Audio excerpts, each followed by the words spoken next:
Thanks for watching Behind the Spotlight. I'm your host, Crystal Lampett, and I've got a treat for you if you're into the 80s, 90s influences, and also shoegaze. And I'm going to define this term for you with the help of Emmaline Twist. Thanks for being on the show, guys. Thanks for having us. So we're going to kick it off with a song, and is this one of your latest songs, right? Is this going to be on?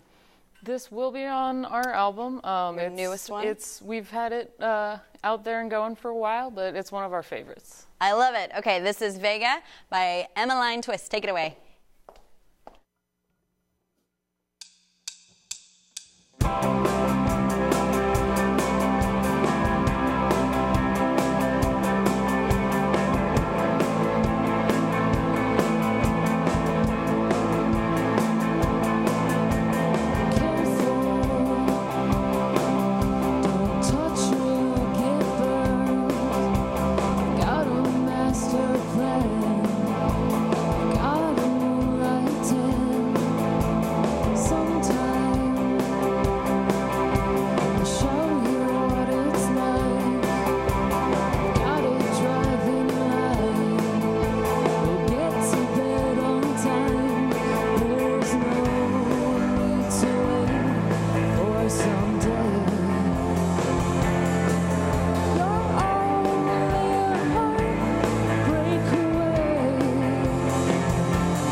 Take me tonight.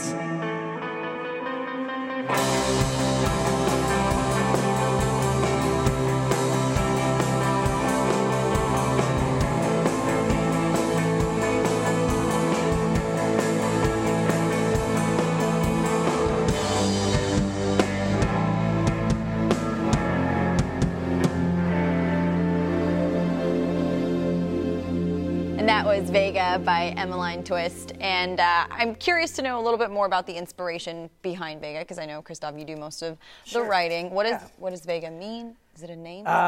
Well, there is a recurring theme in our songs about the stars and astronomy kind of themes. And I think that reaches back to sort of like glam and post-punk influence of ethereal kind of atmosphere, so to speak. So we use it a lot as symbolism. Yeah, because that's kind of how our sound is. So Right. the vocals and the lyrics kind of enhance that spaciness. I like spaciness. Spaciness. That's a technical term.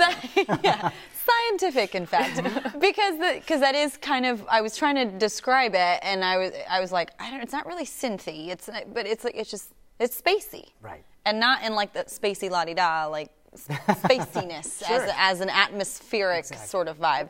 And speaking of describing your sound, I know that you have described yourselves as shoegaze, which I don't know that everybody is familiar with this term. Could you guys please enlighten us? What Absolutely. is shoegaze? So in the early 90s, there were a lot of bands that came out that had a very dense and atmospheric sound. Lots of big spacey guitars and vocals that weren't really high in the mix and very groove oriented, so that there was a lot of space and atmosphere in the presentation of the music. And it's always been something that I've loved, and it's had a resurgence over the past couple of years. So it kind of just became a timely texture to bring to the music that we love. When Meredith and I started the band, it had come out of an attempt to do a cover band of the band New Order. Okay. And which is a decidedly 80s sound. And then we just said, well, let's just make our own version of this. So was it like a fail of doing that cover in a way, but it created this new sound? It gave us the opportunity. Sort of. Yeah. It was just really just kind of a bad timing situation. Okay. But the good news was that we were able to create this band out of that. Well, yeah, I think sometimes you set out to do one thing, and what comes out of it is something even better. Right. Right? And you guys have now you've been a band for how long? 2 years. 2 years, and you just introduced a brand new member. Tell us about the new guy. Yeah, our good buddy Alex, he's just come in on keys, and it adds a whole other layer of texture and even more space to our sound. And he's a great guy, great friend, great musician. We're really lucky to have him. And he'll be featured a lot on the new vinyl, which is Dissimulation, called Dissimulation, Correct. which is very exciting stuff. Yeah. And we're going to dive into that a little bit more. Don't go anywhere. That's exactly That's the it. theme.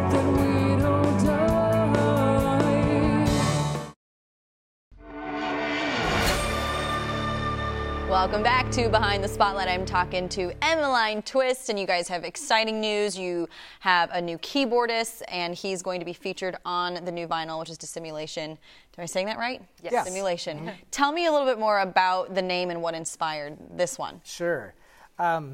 So we are currently living through some interesting times. Yeah. And so the notion of dissimulation is the idea of presenting something that it may not necessarily be altogether truthful, and it carries itself over into what we do as musicians, especially with the way that we write our songs, is that the songs really aren't about specific things. We say, oh, well, it has this kind of theme, but the songs aren't telling a story per se. They're just creating a mood, the lyrics are. And so they end up being something that can be anything for anyone.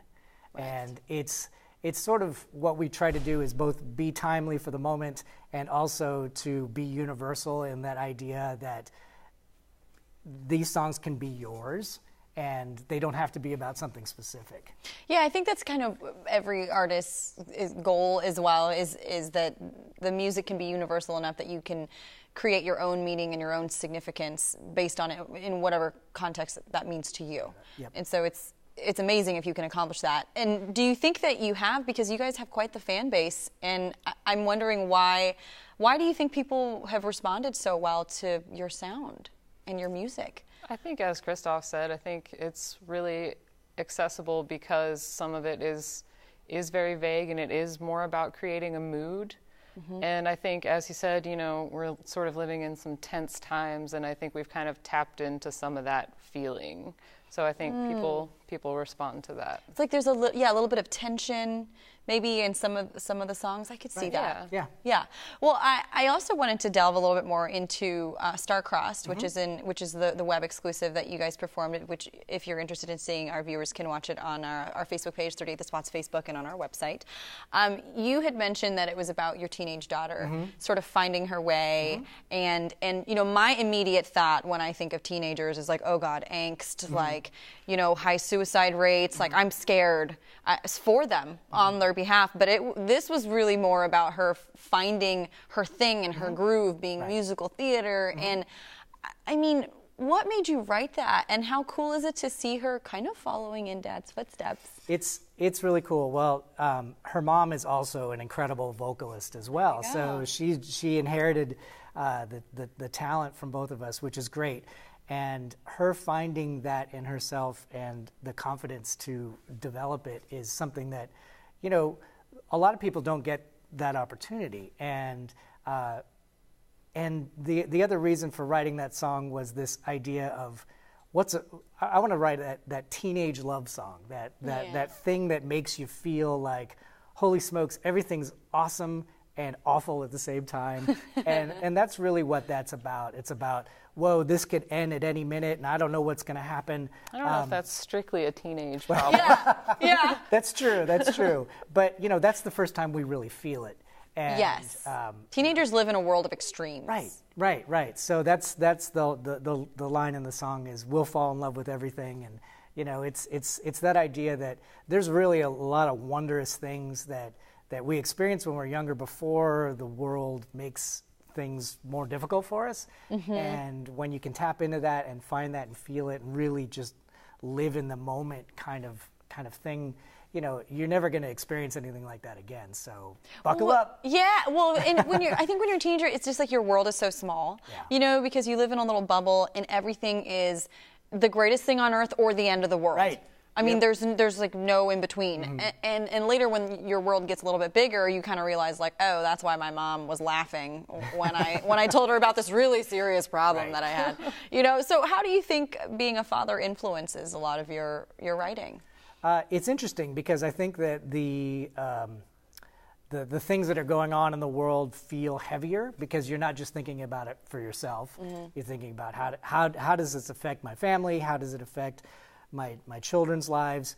And as an artist, when you're trying to find inspiration to create, whether that's a sonic texture or some lyrics, being able to tap into that is something that even at my age is valuable, to be able to say, here's something that's going on right now. How does that make me feel? And it doesn't need to be about something specific. It just needs to be, what is this feeling of anxiety that I'm experiencing right now? Hey, everybody, I got a song for it.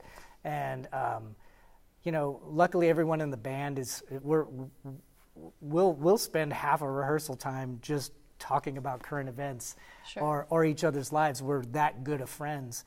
And that really feeds that connection that we have, so when I bring in a song idea, everybody is on the same page and like, what can we do with that? And really gets into that. Being in a band that can do that is a wonderful gift. Oh yeah, it's so important to be able to say, here's what I'm starting with. How can we encapsulate this in a song? Meredith, when you see some of the things that Krysztof has written, or are you ever like, oh my gosh, I totally get this? Every single time. Really? Yeah. That's great. great. I think, as Krysztof said, we're really lucky to have each other and to have a band where we don't have to explain that base level of understanding and feeling. It's like we're all kind of on that same page, so we can kind of get right down to business and get right down to working on the intricacies of each song. So you're on the same wavelength, and you have that chemistry, which is beautiful, because you kind of have to be melded like a family, sort of. And speaking of the band, and I'm sure you guys have been on some adventures. I know you said you're fairly shenanigan-free, which I don't believe for a minute. But have you had any crazy experiences as a band, or has there ever been a surprise? Like, I always love asking, what was the weirdest thing that ever happened, or the weirdest thing that you discovered about a bandmate that you didn't know? You go first. Oh man. Put her on the spot. The weirdest thing about you guys. It could be funny. You're like, there's so many weird things about Krysztof. I just don't even know where to start. I think, like, as I said, there aren't a lot of like weird stories that stick out to me, but one of the really cool things we got to do as a band was not too long ago, we got to open up for Modern English. Nice. That was really cool. They played I'll Melt With You, and it was just, it was a really like cool out of this evening. world? Yeah. It was That definitely song, dream come true status. For that sure. song there's something about it that the crowd just goes wild, and it's like everybody is together and present in that moment, which has to be so cool to experience as a band. Totally. So you don't have any weird facts, weird things you've discovered? You know, I got kind of a funny story. We played at the Plaza Art Fair a couple of years ago. Okay. And for some reason, when we got on stage, there was this swarm of flies that decided to land all over Meredith and I's hands. And it was the craziest thing because we're trying to play our songs, and these flies are all on us, and we're just You're like, munching everything. And I'm thinking to myself, everybody's going to think that we suck and that we're awful. crazy. like, it's the flies. Right, it's exactly. just the flies. And what do you say? Sorry about the flies, everybody. It's the Plaza. So what did you do? We just Kept playing. you would Were they the biting flies? Were like No, they were the just on us. Like, Yeah, it they was the just kind weirdest of thing. land on you. And Did you even- eat some like I don't barbecue, know. Maybe- like barbecue sauce or something on it, Perhaps. like syrup, Yeah, just like could have been straight that. sugar? It might have been that, but that was probably the weirdest thing to ever happen on stage, I think. That is super bizarre. I think that's also when we discovered that we don't play well in the daytime. We are vampires. We play better at night. We only Hence the dark, Yeah. all the darkness, the You bring it darkness with and the us. spaciness. It's because you exist at night. That's right. Is there anything for an up and coming artist, let's say, who wants to make it in the industry or just get started? Do you guys have any words of advice, or maybe a mistake that you've learned from that you could share? I think we'd like some of that advice. You're like, can we get some of that? Please. I think just keeping in mind that things aren't perfect right away, and you're not going to be instantly successful artistically or otherwise, and just to be patient with yourself while you're developing your skills. Just being kind of compassionate and non-judgmental. Yeah. And know how to improvise when flies come and attack you on stage. Precisely, You just yeah. got to roll with the punches Exactly. sometimes, right? That's exactly right. Gotta train for that. Yeah, just train. Yep. Start, running, Right. honey, syrup, just Right. do it. And If you can get past that, you can do anything. you'll be golden. Yep. Well, thank you guys so much for being on the show. We do have one more song coming up. Don't go away. Just dip your hands in a bucket of honey and see if you can slip and slide. I've tried to find the one.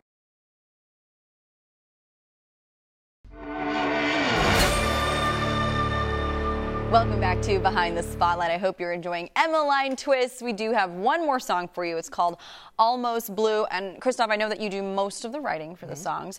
Give us a little overview of what inspired Almost Blue. This song is actually one of those classic. Is it about a guy and a girl? You know what? It's about two people who. It's actually about one person who's not sure that the other person is the right one for them. So they're kind of pondering if this is the right thing. You don't want to jump into something too quickly if it's not the right person. So you're sort of like, I'd really love for that to be the right person, but I'm not sure if that they're the one yet. So it's that that anticipatory period when you first meet someone, you think they're super cool, but I really hope they don't screw it up. Interesting. Yeah. So what about the blue part of it, though? Oh, well, it's just that kind of sad thing where Okay. you're like, man, if this doesn't work out, maybe. I'm like almost blue. Yeah, exactly. Almost Yeah. blue. Yeah. Or teal. Right, teal's a good one. All right, well, go ahead and you guys take it away. Emmaline Twist.